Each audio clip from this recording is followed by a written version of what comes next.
When you're looking for mins and maximums and you find yourself in a slump, there's two equations that work the best, the first and second derivative tests.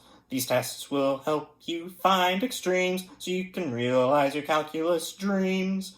They'll help you solve problems you abhor so you can get a real good score. The first test knows the first derivative, knowing this is imperative. If C's a critical number and F's continuous on I, as well as differentiable, you can kiss your problems goodbye. If at C the derivative of F goes from down to up, then that means F of C is a relative minimum.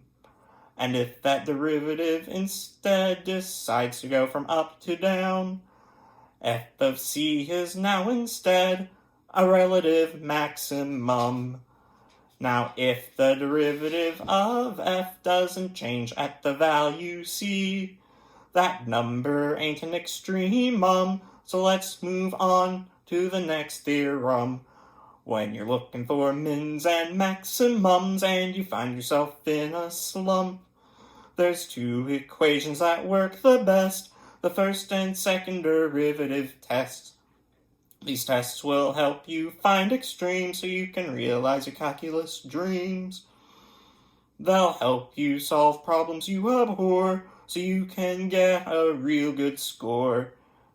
The next equation you've gotta know is the second derivative test.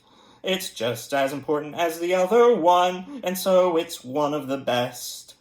If F's a function where the derivative at C equals 0, and the second derivative's interval contains the value C, then you can use the second derivative test, which I would strongly suggest.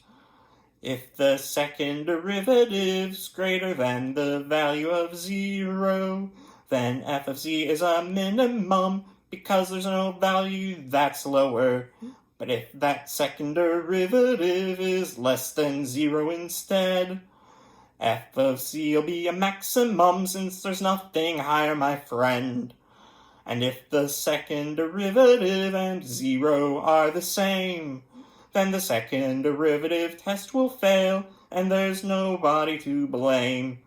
When you're looking for mins and maximums and you find yourself in a slump, there's two equations that work the best, the first and second derivative tests.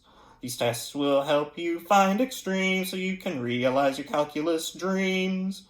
They'll help you solve problems you abhor so you can get a real good score.